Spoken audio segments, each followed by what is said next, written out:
We're here today with Ronald Smit, CEO from Cendris, to talk about the One Focus approach and what it means to his company.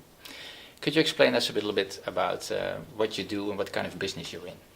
Well, we are in facilitatory contact centers. So what we do is we handle customer service contacts for larger and immediate corporations. Call, email, web transitions. We do that with 1,500 to 2,000 people, 3 large locations, and 2 managed insourcing locations. And what kind of challenges do you have in your market why you are interested in One Focus?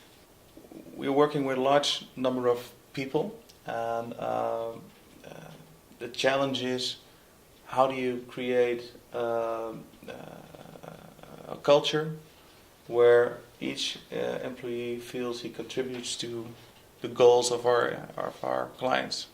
The contribution of our employees is communication and behavior. 90% of the day they communicate with the customers of our clients.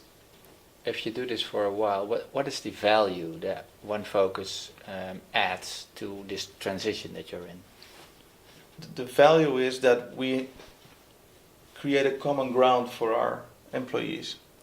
We try to make a best fit between the competences that you have as a person, the talent that you have, and the work that you have to do within our organization. So we have a whole program on creating the best employee journey we can. Can you give an example of these 2 areas that you mentioned? On one hand, you have the focus and agreements that you have with clients, and on the other hand, you have the behavior of your people. So how do you bridge this? So for instance, we have clients that think that customer satisfaction is their primary goal. We translate that into behavioral aspects of the business. But we also encourage our clients that this way of working we have, they can create their own identity throughout the channels. So let me give an example. We have a client that thinks that hospitality is really important. Now, how do you translate hospitality in behavior? Another client has pride. And we want our employees to express pride to our clients. How do you translate that into behavior? For instance, empathy is really important to create a higher CSAT score. If I ask 10 people what means empathy for you, then I get 10 different answers. So if I want a group of people to support empathy in their dialogue, then we need to do something different.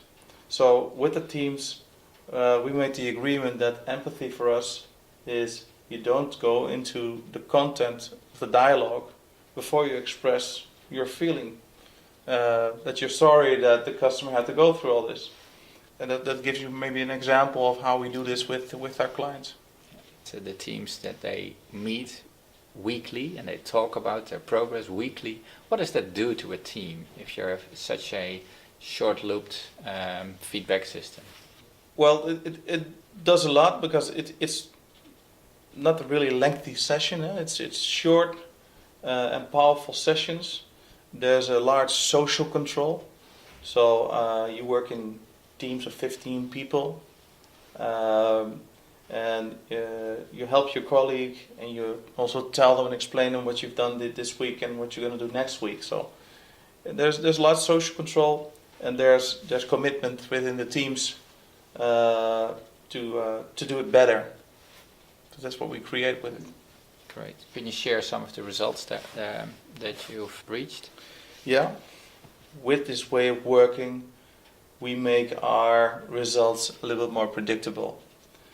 And what we see is within these 3.5 years that from each client we work for, that the customer satisfaction went up. And that's a joint effort. So what you see is we have 125 teams working now. And what we can say is that 92% of all of our goals are met over a period of 3 years, and that's, I think, something to be proud of. So. Great. Thank you very much. What advice would you like to give for new leaders who are orienting whether or not they should apply one focus to their business? If you're interested in doing this, you need to view it from a broader perspective. For us, it's the employee journey, so that's really a broad perspective.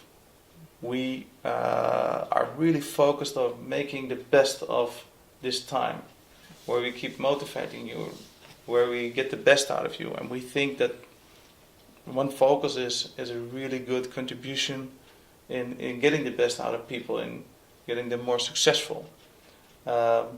So that's one of the issues that's really important.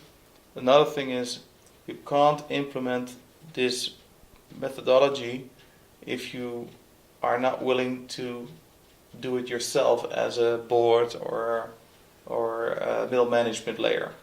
So it needs to have a broad vision in your organization, and it starts with yourself. If you're not up to that, it's not going to be successful. So that's really important, I think. Another thing is it's never fixed. It's a continuous effort you need to put into it to make it successful. So I could say, yes, for now it's good, but tomorrow is different. That's how it works.